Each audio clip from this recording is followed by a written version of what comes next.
February 9, 1945. A single-engine float plane schemes low over the pale, wind-chopped water off Rabaul, its shadow sliding across whitecaps like a stain that won't wash away. The mission is routine, almost dull in its precision. One pass over the harbor. Photographs. Coordinates. Return to base before enemy fighters have time to react. The pilot knows the order by heart. One pass only. Below him, the sea tells a different story. Men are waving. Not signals. Not debris. Men, dozens of them, arms raised, bodies barely staying afloat. Some cling to broken planks. Others drift weakly, their movements slow, uncoordinated, desperate. Nearby, the burned skeleton of a Japanese transport lists heavily, smoke still curling from its hull as it slips toward the bottom. The radio crackles. Continue the mission. One pass only. The pilot circles once. Then again. For the next 7 hours, Lieutenant Nathan Gordon will violate every order he has been given and permanently alter what naval aviation believes one unarmed aircraft can do. The Solomon Sea is indifferent to courage. By early 1945, it has swallowed thousands of men, burned pilots, torpedoed sailors, soldiers clinging to wreckage through the night. The water is warm, over 80 degrees, but that warmth accelerates dehydration and delirium. Sharks patrol the shipping lanes. Sunstroke replaces hypothermia. Survival time in open water rarely exceeds 36 hours. Rabaul, once the centerpiece of Japanese power in the South Pacific, is now a shattered fortress. Allied bombing has cratered its airstrips and turned its harbor into a graveyard of twisted steel. But the base still breathes. Supplies still move. Prisoners still labor unseen in jungle camps, invisible to the outside world. At dawn, the airfield runs on habit. Mechanics work beneath camouflage netting, wiping sweat and oil from their hands. Engines cough awake. Reconnaissance aircraft lift off at first light and return before noon. The rhythm is rigid. Fly the route, photograph the harbor, report the coordinates, leave before zero fighters scramble. Nathan Gordon climbs into his aircraft knowing that rhythm well. His plane is a PBY Catalina, a wide-winged, slow-moving amphibian patrol bomber known simply as the Cat. It is not built for combat. It is not fast, not armored, not agile. Its strength lies in endurance and range, in the ability to see and survive. Gordon checks his instruments with methodical calm, adjusts his headset, signals the crew. The Catalina taxis into open water and lifts heavily into the gray morning sky. He has flown this route many times. Over the ridgeline, along the coast, eyes on the harbor, cameras rolling, in and out before the enemy reacts. Discipline, timing, luck. But today, the ocean below him looks wrong. He banks slightly for a better angle and sees them. Heads, arms, too many to count. Men in the water. His co-pilot leans forward, voice tight with disbelief. Sir, those are Americans. Gordon keys the radio immediately, reports the position, requests guidance, requests rescue assets.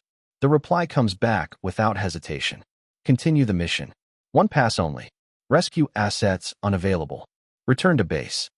He circles anyway. Nathan Green Gordon was never groomed for legend.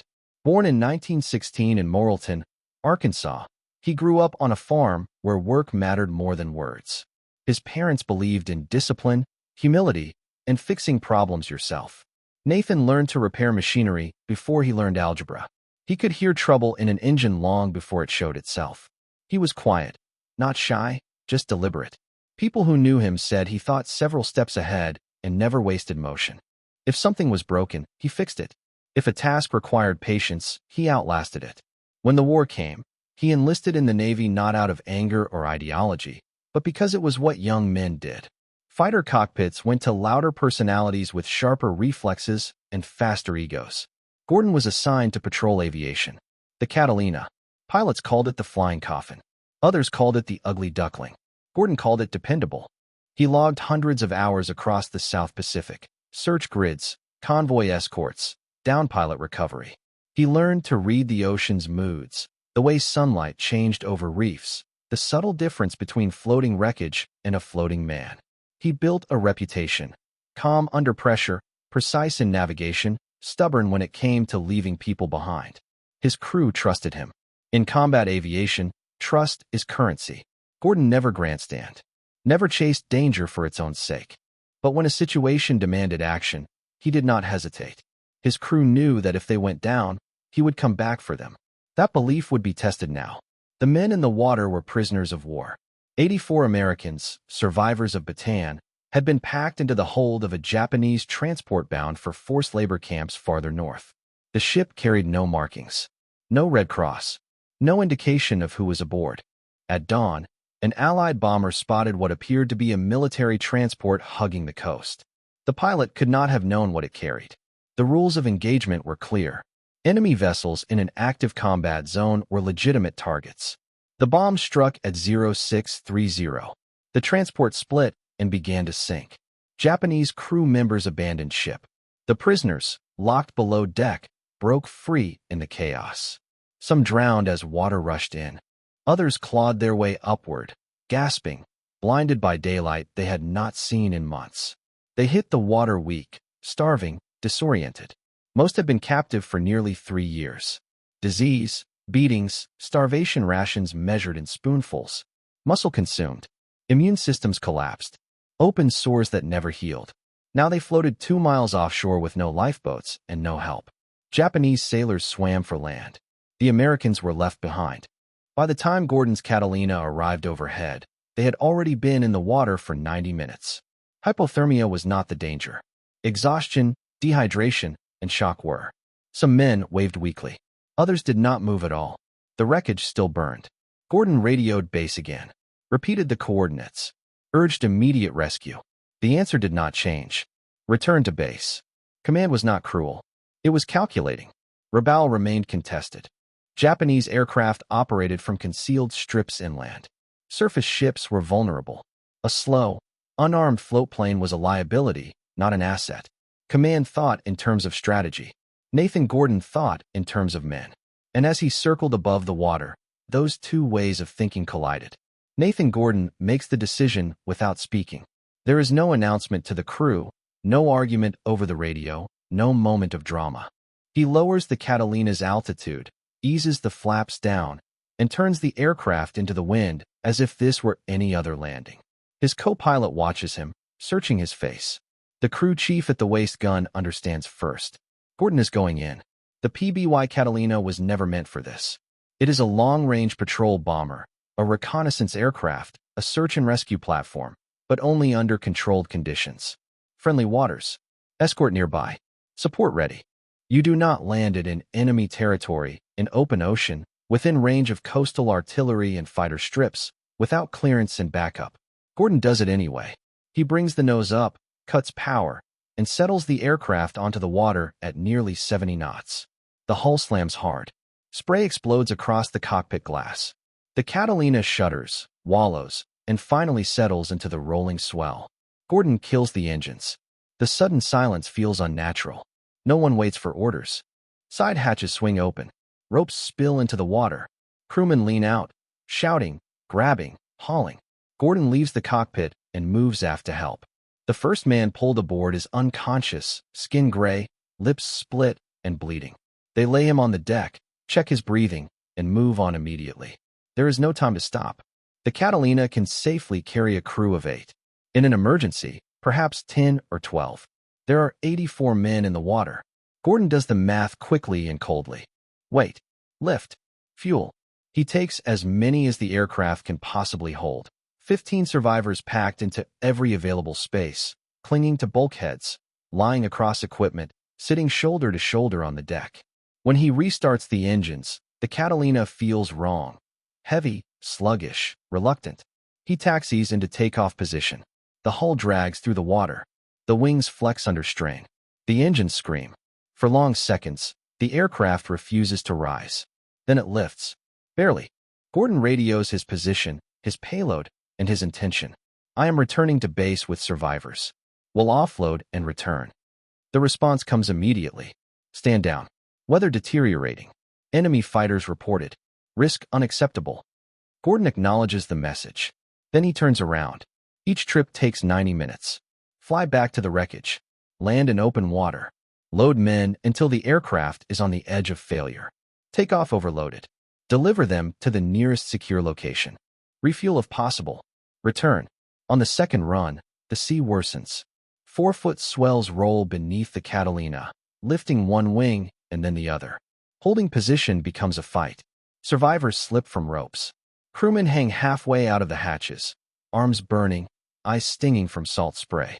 Gordon works the controls constantly, correcting, compensating, fighting the wind that pushes the aircraft off alignment. 19 men make it aboard on that pass. The Catalina should not be able to fly. It does. On the third landing, Japanese coastal artillery finds him. Shells fall 300 yards to starboard. White columns of water erupt around the aircraft. Gordon does not look up. He orders the crew to move faster. There is no gentleness now. Some of the men being pulled aboard are delirious. Others sob uncontrollably. One kisses the deck as soon as his hands touch metal. Gordon advances the throttles before the last hatch is fully secured. The aircraft wallows, skips, then tears itself free of the water. A shell bursts close enough that shrapnel pings off the starboard float. Gordon does not turn back. By the fourth run, only 23 men remain in the water. Some have drowned while waiting. Others have drifted away from the main debris field. Gordon's crew searches methodically, calling out, pulling bodies toward the aircraft. Not all of them are alive. They take them anyway. The sun is dropping toward the horizon. Light fades. Fuel gauges hover near empty. The crew is shaking with exhaustion. The co-pilot urges Gordon to leave. There are no living men visible. Gordon makes one more pass. A quarter-mile away, 6 figures cling to a half-submerged crate. The 6 men have nearly stopped believing. They cling to the crate without speaking, too weak to wave, staring at the Catalina as if it might vanish the moment they move. Sunburn has blistered their skin. Salt has cracked their lips. Their eyes track the aircraft with a dull, exhausted disbelief. Nathan Gordon brings the plane down anyway. The hull slams into the water one last time. His crew pulls the men aboard with shaking arms and raw hands. When the last survivor crosses the threshold, Gordon counts again. 84. Every man accounted for. He pushes the throttles forward as the light begins to fail. The Catalina struggles into the air, engines coughing, fuel gauges hovering near empty. The hull is battered, the airframe groaning at every rivet. No one speaks. There is nothing left to say. Gordon has been airborne or afloat for 7 hours and 16 minutes. He has ignored direct orders 4 times. He has landed in a combat zone without air cover, surface support, or authorization. He has lost no one. When the Catalina finally limps back to base, medics rush the survivors straight to hospital tents. Most are suffering from extreme malnutrition, dehydration, and exposure. Several require immediate surgery for infections that have festered for years. One man weighs 93 pounds. Another has lost vision in one eye from untreated disease. They are skeletal, traumatized, disoriented, but they are alive. The story spreads before the paperwork does. Pilots talk. Crew chiefs whisper. Medics tell anyone who will listen. 1 unarmed aircraft. For landings. Enemy waters. No losses. Nathan Gordon has done what doctrine says cannot be done. Senior command reviews the incident within days. On paper, Gordon committed insubordination. He endangered his crew, his aircraft, and operational security. Some officers argue for reprimand. Others argue for recognition. The debate is brief. On May 17, 1945, President Harry S. Truman awards Lieutenant Nathan Green Gordon the Medal of Honor. The citation speaks of extraordinary heroism and disregard for personal safety in the face of enemy fire. The numbers tell the real story. 84 men. For trips. 7 hours. 0 friendly casualties. The rescue becomes a case study.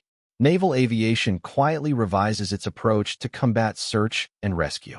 The idea that a single pilot in an unarmed aircraft can conduct repeated extractions under fire is no longer theoretical. It has been proven. Gordon's Catalina is repaired and returned to service. His crew receives commendations. The men he saved go home, most of them. Some succumb to illness later. Others rebuild their lives slowly, carrying memories that never fully fade. But they live long enough to go home. That is because one man came back again and again. After the war, Nathan Gordon returns to Arkansas. He becomes a dentist. He raises a family. He attends church. He lives quietly in the same town where he grew up. He wears the Medal of Honor exactly once, at the White House ceremony. After that, it stays in a drawer. When asked why he went back, why he risked everything for men he did not know, his answer never changes. They were in the water. I had a plane. What else was there to do? He dies in April 2008 at the age of 91. His funeral is small. Family, friends, a few veterans who know the story. No cameras, no headlines. But his name lives on. In flight schools, in rescue doctrine, in the families that exist because 84 men survived the ocean on February 9, 1945. He was ordered to circle once. He circled until the water was empty. That is the distance between following orders and following conscience, measured not in medals, but in lives that continued because one pilot refused to look away.